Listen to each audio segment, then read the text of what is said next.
Welcome to What Is, the channel where we take big questions, curious topics, and often misunderstood ideas and break them down into something that just makes sense.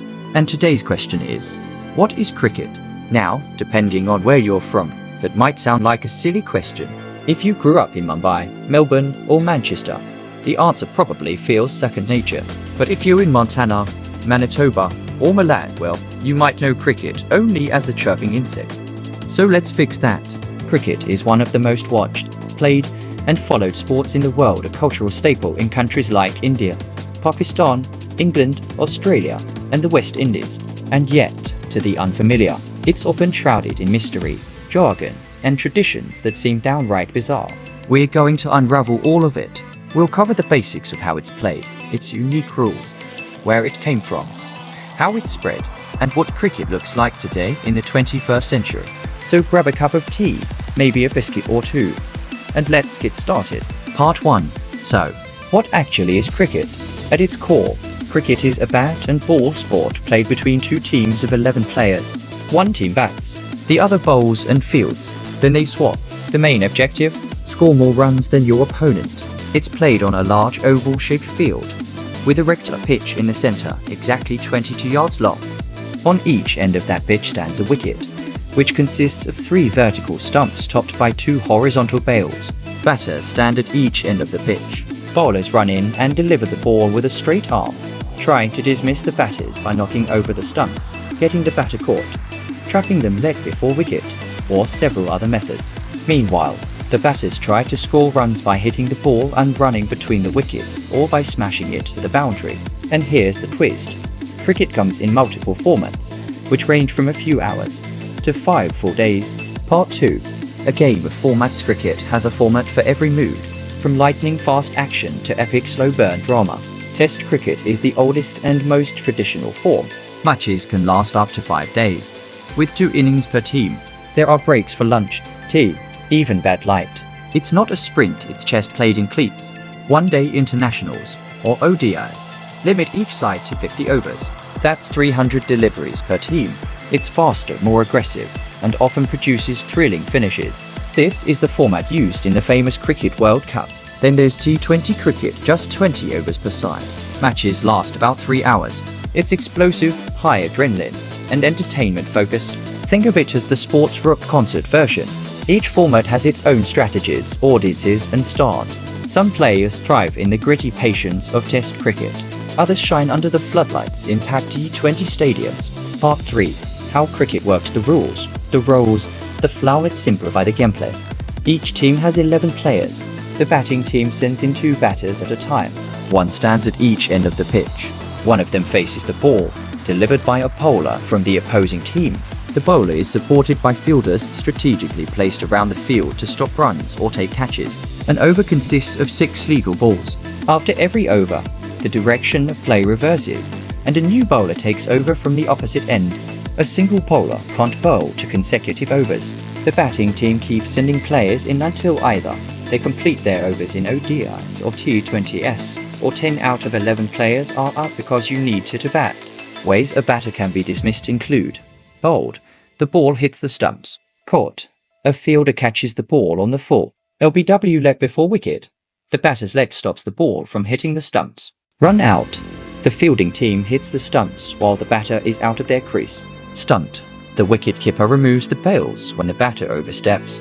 Meanwhile, the batting side scores 1 to 3 runs by running between wickets, 4 runs if the ball reaches the boundary, 6 runs if it clears the boundary without touching the ground.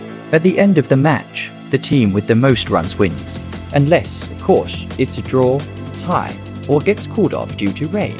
Yes, cricket has a love-hate relationship with weather. Part 4. A bit of history where it all began. Cricket's story begins in 16th century England, possibly even earlier. The first documented mention comes from 1550 in a small village in Sussex. It was originally a children's game, played with a stick and a ball. By the 17th century, adults had taken over. Gambling was common, and some matches attracted large crowds and high stakes. In 1744, the first codified laws of cricket were written, and in 1787, the Marylebone Cricket Club, or MCC, was founded in London. The MCC, based at Lord's Cricket Ground, became the official guardian of the laws, and remains influential to this day.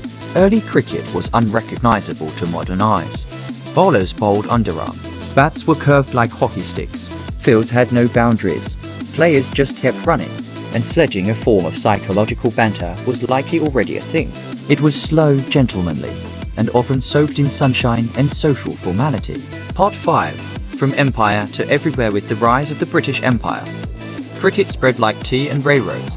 It took root in Australia, where the first intercolonial match was played in 1851. India, where the game was embraced by royalty and eventually the public. The West Indies, where Caribbean flair transformed the sport's rhythm and swagger. South Africa, New Zealand, Pakistan, Sri Lanka, and beyond. Cricket was no longer England's game alone. It belonged to the world. The Ashes series, played between England and Australia since 1882, became one of sport's fiercest rivalries, complete with drama, mind games, and legends. The Indian national team played its first official test match in 1932, but it wasn't until the 1970s and 80s, with icons like Sunil Gavaskar and Kapil Dev, that India truly stepped onto the global stage. Part 6. The Modern Era Leagues, Legends, and Light Shows. The game underwent massive changes in the late 20th century. In the 1970s, Kerry Packer's World Series cricket challenged the status quo, bringing colored clothing, white balls, night matches, limited batters, and television entertainment value. Initially controversial, these innovations modernized cricket for a changing audience. In 2007, the first T20 World Cup changed everything. India's win in that tournament paved the way for the launch of the Indian Premier League in 2008. The IPL is now one of the biggest sports leagues in the world, featuring franchise teams, player auctions, celebrity owners, and a thrilling blend of Bollywood and cricket. Other countries followed suit. Big Bash League Australia, Pakistan Super League, the 100 UK Caribbean Premier League, and more. Suddenly, cricket wasn't just tradition, it was entertainment. Power hitting, dancing crowds, laser shows, international stars. Yet, amid all the blitz, Test cricket still survives. For purists, it remains the real cricket, a battle of endurance, strategy, and grit. Part 7. The women's game. Women's cricket has long existed in the shadows of the men's game, but not anymore. In the past 2 decades, players like Mithali Raj, Ellis Perry, Harmanpreet Kaur, and Meg Lanning have become household names. The Women's T20 World Cup now draws millions of viewers. The Women's Premier League WPL in India has sparked unprecedented investment and attention. Girls around the world are picking up the bat, dreaming of stardom, and the cricket world is better for it.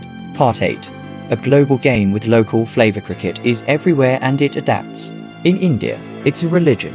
Streets, rooftops, and alleyways host impromptu matches daily. In England, it's a summer tradition, with cucumber sandwiches and polite applause. In Australia, it's fierce, fast, and competitive. In the West Indies, it's rhythm, pride, and flair. In Pakistan, it's raw passion and national identity. In Afghanistan, it's hope rising from adversity. Each country brings its own personality to the pitch. Conclusion. What is cricket? Really? So, what is cricket? It's a bat, a ball, and a boundary. It's sportsmanship and sledging. It's slow afternoons and sudden drama. It's history, culture, and a global conversation. It's the sound of leather on willow, the roar of a six, the silence after a wicket. It's a sport, yes, but also a story, passed down and reinvented over centuries. You may not know your Googlies from your Yorkers. You may never watch all 5 days of a test match. But if you love drama, passion, and spectacle, cricket's got room for you. Thanks for joining us on What Is. If you learned something new, or just fell a little in love with this wonderful sport, give us a like, leave a comment, and don't forget to subscribe. Until next time, see you on the pitch.